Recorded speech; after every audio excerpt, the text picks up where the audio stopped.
Mike Detillier, welcome into the game, man. I hope you're doing well. I'm doing fine, Ryan. Thank you. Now, Mike, those sleeping pods, as they were calling them, and all. I mean, this is a pretty unique locker room, my friend. This looks great. Yeah, they had a couple major donors so I think a $28 million renovation and revamping of the athletic department, football-wise. And in fact, one of the guys, he lives about a mile and a half from me. He's a former LSU player, Ben Bordelon, who was a really good offensive lineman there, played a couple years in the NFL, but his mom and his uncle were in the shipbuilding business down here, and he was a major contributor to that. Coach O had talked to me about this, I guess, a little over a month ago, and he had showed me some pictures of what would supposed to look like. Seeing it on social media doesn't do it any, take anything away from what he showed. It's unbelievable. One of the things they did, they got in touch with people who were in the airplane business, because it's everything about maximizing space when you have that many guys in a locker room, and building these little pod areas where you could take a break, take a sleep, charge up your iPad, iPhone, everything else, game planning, that sort of thing. And so it's a major renovation at LSU in the athletic department, and spent a lot of money on it. A lot of it TAF, no state funds involved certainly, but a lot of the major donors stepping up, and so it's caused a little bit of controversy here. Here's my thing, Ryan, because it's happened to me. I've been blessed in life, and when you contribute to a charity or contribute to charities or you contribute to something, somebody's deal is, well, why didn't you give it to me? I know how to deal with your money better than they do. Okay. In life, I make that decision of where I spend my money, and I donate my money, and what charities I give it to. But there's always people in life that want to tell you how to spend your money and where to spend it and who to give it to. And so it's interesting. That's caused certainly a lot of controversy here in Louisiana about it. But it is a gorgeous facility. Tyrann Mathieu has given quite a bit of money for a little rec center that they've built out also here. So, man, it's some gorgeous facilities. And one of the things is certainly to attract recruits. And that's something that was in the back of their minds a couple years ago when they came up with this plan to renovate that locker room. Mike, do you think it helps in recruiting? Is that what it is? Or maybe it's a stamp of validity. Anytime you could add something, it's kind of like driving by a business that's growing. You see new construction, you see new things being added. It's not stale. What does it help? Does it help more the stamp of validity, or does it help more in the recruiting side of things when the kids walk in and see this really cool state-of-the-art locker room? Well, I think a little bit of both, but I think the guys that are there. This is for the future, sure, down the road, and so anybody who has passed in Baton Rouge and passed in front of that campus, in front of Tiger Stadium and by the football office, they got new buildings almost like overnight. You pass one day and it's an empty lot, and the next thing you know, they got a building coming up the next day. It's just amazing, Ryan, how much money has been funneled into there to do it. And, it's basically trying to keep up with the Joneses. Everybody's doing a little bit of it here and there. I'll say a little bit of a lot of it here and there. I've been to Texas, where it is just absolutely gorgeous. A couple years back, I took a trip to Oregon, and, man, it's the Taj Mahal, brother. When you see that Nike money, and God bless him, that's what Phil Knight wanted to do with his money. And if anyone has ever seen that, I've had NFL people tell me that they go there and are just overwhelmed with the amount of money and the facilities and the resources that are there at University of Oregon. Even Justin Herbert brought it up to me that, they were kind of teasing him at the Manning camp that whoever selects you, they're not going to have the facilities that Oregon has. And, he just sort of laughed about it. But if you've ever been there, it is something else. It's the best I've ever seen. When you look at total football facilities and how they do this nutritional deal and everything else, it's amazing, Ryan, and how much money is being pumped into it. But a lot of it is, the people that you already have. And so this is for futures. This is for the next wave of guys that are going to hit at a university. And again, I've made kind of passes because I live a little over an hour away from Baton Rouge, and you pass in front of there, and I'm not kidding you. I've done things there on a Tuesday, and you pass there on a Thursday, and there's a new building that's all of a sudden sprouted out of the ground, and you just shake your head about how quickly all that gets pieced together. And so, yeah, it goes to show you where we are in big time college athletes. You've had guys, even Eric Reed made the comment that the facilities that he was in 7 years ago at LSU are better than the facilities he's in right now in Carolina with the Panthers.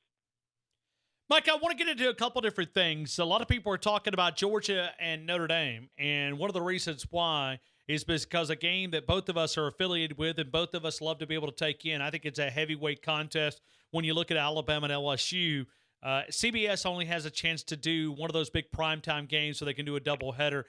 They have selected Georgia and Notre Dame early in September, which by default pushes Alabama and LSU out of primetime, probably be a CBS game. But either way, CBS looking at Alabama and LSU and choosing Georgia and Notre Dame over those guys. Yeah, that's no surprise. In fact, actually, we've talked about it on WWL the past couple of months. We had gotten kind of a strong hint that that's what would happen, that it would be Georgia and Notre Dame. Bottom line is LSU has not won. That's the reason why. And some of those games haven't been competitive. Last year's game wasn't. And so, they pulled the plug on it. And, for a lot of people who are Notre Dame haters, and I get it, I understand that part of it, they are a name brand, and so is Georgia.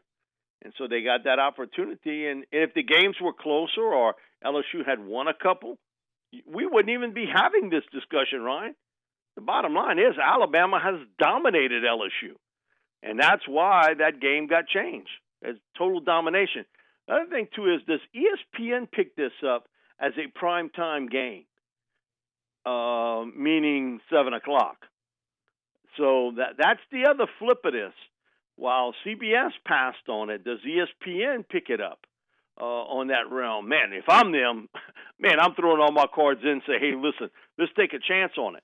What has been 2011, they haven't beaten them. Mike, I think they could both be undefeated going into that game. That's a possibility of that.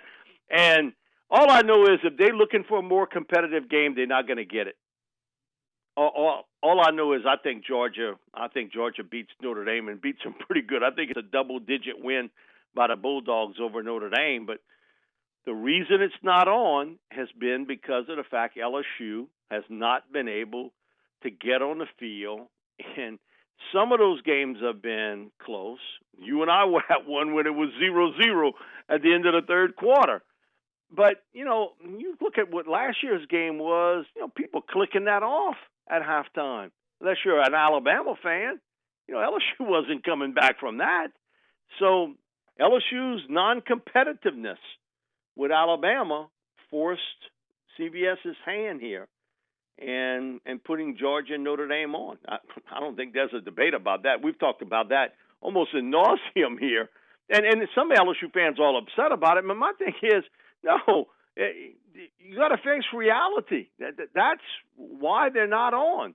That they haven't been in the ballpark. And some games, again, have been closer than others. But last year's game, when there was a lot of hype to it and everything else, Alabama was businesslike. They walked on that field.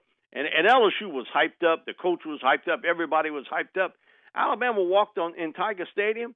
It was business as usual.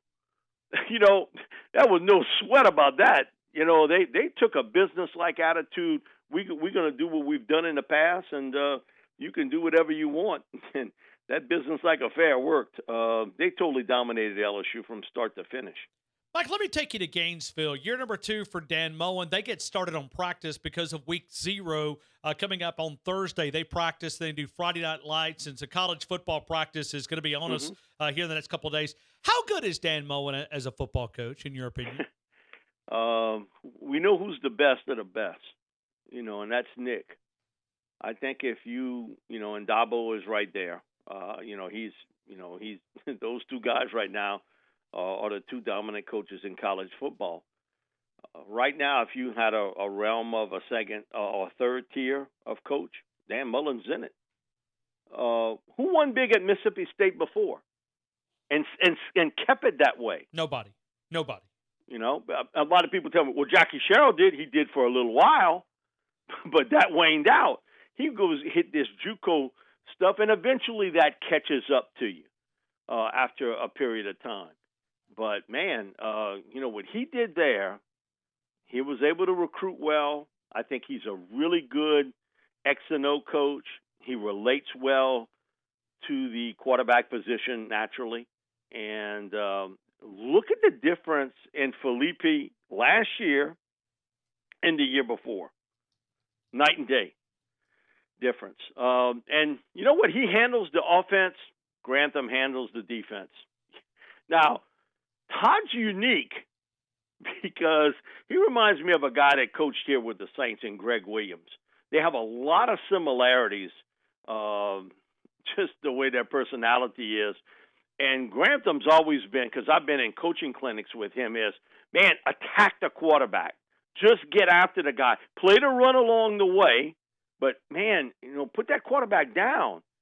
And after a while, we'll see how well he can take that. And that was similar to what we saw here in New Orleans with Williams and wherever else he's been, if it's been with the Rams, the Browns, now with the Jets, that he had that mentality too. But Dan does a fabulous job in coaching and relating to the most critical position on the field today, and that's at quarterback. And, man, they got athletes. They got some big-time athletes in that Florida area. I'll never forget this. This had to be 1982, somewhere in that range. I got an opportunity to sit down with former LSU coach Charlie McClendon, who took over in the 60s after Paul Dietzel left and coached all the way up into the late 70s. And I asked him, I said, Coach, we know about Alabama's dominance. Bear was still at Alabama at this time, had just, I think, sort of left at this time. And I said, that's going to continue with the right coach. But give me and he said, I'm going to stop you. Florida. He said, they are the sleeping giant in the SEC. He said, if the right coach gets there, the talent that's surrounding them, and you got a big home field advantage playing in that heat and humidity.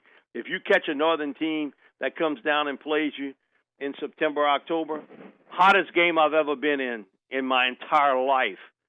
2 years ago, Gainesville, Florida, LSU, Florida. It was 90-something degrees. The humidity had to be close to the 100-degree mark. I've never seen so many guys, exhausted at the end of the third quarter. Everybody was taking a knee on both sides of the football.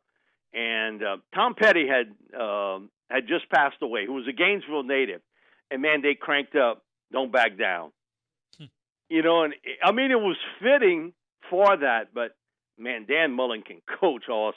He is a big-time coach. And if I'm Georgia, I'm keeping my eyes on the rearview mirror because it won't take him long to put all the talent around him, and he's got the coaching staff to do it. He's not there yet at Florida. He's not there yet, but eventually he will be there. Just like what is happening to the west of us at Texas A&M, it's happening to the east of us in the eastern part of the Southeast Conference with Florida. Mike, I am a huge defender of Jimbo Fisher. You've had a chance to get to know him down in Baton Rouge. I look at what happened at Florida State. I don't know what happened. He lost his attention. He lost his focus. That program went to crap. But I don't think that that's going to happen out in College Station. I believe in Jimbo Fisher. I like what this guy does on the coaching side of things. When you look at Jimbo, Texas A&M future, do you see him taking that program to where they want to be? Yeah, I really do. I got to know him when he was an assistant here. We sort of stayed in touch when he was at Florida State, and we had a conversation a couple years back because it looked as though he was leaving, and he would have been the head coach at LSU. Had not politics got involved, he would have, they would have told Les, hey, thank you, we appreciate everything you've done, but we're bringing in Jimbo. And that was the idea that he would be the successor here. And it just didn't work. And again, we had the governor of the state of Louisiana getting involved and everything else. But you knew already, the administration, the athletic department had already made up their mind. Les got to go. They had made that decision. They kept him, and just look how quickly it was before they jettisoned Les the following season. But, man, listen, I think he lost the focus a little bit. I agree with you. And sometimes you can get complacent in a job. And I think he got a little bit sort of complacent at Florida State. And then they turned on him. I think the team sort of felt it today at that point that, hey, your mind's somewhere else. You wanted to go to LSU, and then they pulled the rug out. And now we're hearing you want to go somewhere else. And he ended up at A&M. But he can recruit. He's got to rebuild the defense. And that's something I don't think anybody, if you've watched A&M football over the last 10 or 12 years, the offense has always been a good unit, really good. And it was really good when they had Manziel, who was a next-level guy as a collegiate player. But they've never had that real stellar defense. And that's something I talked to him about this spring, that, that's always going to be a part of him, that he wants to rebuild at A&M, rebuild that defense. And the other part about it is he feels that maybe they weren't a real physical team up front. And that's one thing he changed dramatically a year ago. And I know when LSU played them, that was the first thing that came out of the mouth of Dave Aranda was they're a much more physical football team than they have been the last few years. And but I do think you look at those recruiting classes, similar to Dan, his ability to relate to a quarterback, he's building something special down there. And man, does he have the resources and certainly in a talent-rich state where he can kind of handpick players. And it'll be interesting to see the showdown now between him and Tom Herman, and also Lincoln Riley for the top players in the state of Texas. Because when you look at that Oklahoma roster, they're full of a lot of Texas players, and Switzer had built championships that way. We saw Stoops do it. We've seen Lincoln do a lot of it also. And now you've got these three heavyweights kind of swinging for the same people, and LSU's in there also for players out in the Houston area. So I think Jimbo's the guy to watch. Just like I think Dan out east, I think Jimbo's the guy to watch, because with that talent in the state of Texas, his coaching tenure and what he's done before, and he's driven now. He is a very focused coach on what he wants to do. And Ryan, it's certainly the eye, I think, for everybody in the SEC West to keep a close one on what's happening in Texas A&M, because I've always felt, just like Coach McClendon felt, that Florida was the sleeping giant. Once A&M got into the SEC, money, resources, facilities, players, in a very close proximity to where they are, they're the sleeping giant in the West. 100%. No, I've said it for 5 years, but I keep, looking at it going, okay. But they got the right coach now. That's it. That's 100%. No, I agree with you. They got the right coach. Before, so much emphasis was placed on the offense, and God bless him, John Chambers did a great job here at LSU. But, for all of us, we sort of lose it in what we do. If no matter what profession, we're not as good as we once were. And I think his schemes kind of caught up with everybody, figured out what he was doing. And so it just went by the wayside. And listen, when you got to score 35 or 40 points every week to win, you're in a track meet, Ryan, every week to do that. And that puts a lot of pressure on your offense because you're not going to be able to do that every week. So you know what that means? You're a 6-6, 7-5, occasionally get to 8 wins, and it just wasn't going to work. I think the one thing Jimbo, and he's got the right coordinator on, Bill Elko, to change that around, is that they got a shot to rebuild that defense, which has really been the Achilles heel of that team for the last few years. Mike Detillier, WWL, AM and FM. Mike Detillier on the Twitter account. Mike Detillier, as always, thank you so much for your time in Tuscaloosa. I hope you had a great week, man. Thank you, sir, for being a part of the show. Thank you, Ryan. But you know what stays the same? Everybody's chasing Nick. Well, it's true. Everybody's still chasing him, in the SEC. That's the thing that still amazes me. Through everything, all these coaching changes, personnel changes, everything that's happened, Ryan, the one thing that's constant, everybody's still chasing Nick Saban in Alabama. Everybody's still chasing him. No, it is. It is. I mean, it's been kind of fun to watch to sustain the success that he's currently doing in Tuscaloosa in this 12-year, going into 13-year tenure. Mike, as always, thank you, sir, for your time. Thank you, Ryan.